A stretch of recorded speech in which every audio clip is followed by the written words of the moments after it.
to support economy versus handouts for people not returning to work. I mean, this has been a real challenge. I know I've talked with a lot of employers who are frustrated by the fact that, the federal government had this unemployment, $600 unemployment bonus per week that was going out to folks. And what that did is it oftentimes had folks making more on unemployment than they were making in their regular jobs.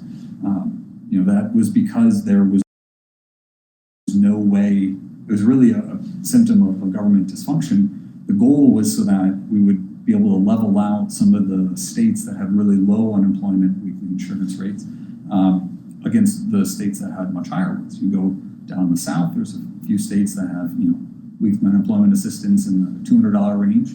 You go to the East Coast and there's some that are over $1,000.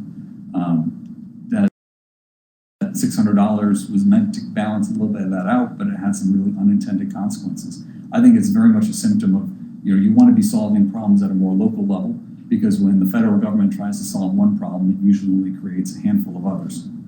So in general, I mean, the incentives we need to be providing are to get back to work, but to safely get back to work.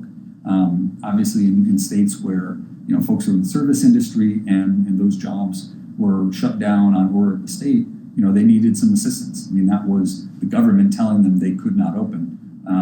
But we also need to be mindful of what that's going to do long term. What we're doing in the short term to help shore up folks is important, but we can't let that stand in the way of kind of our longer recovery.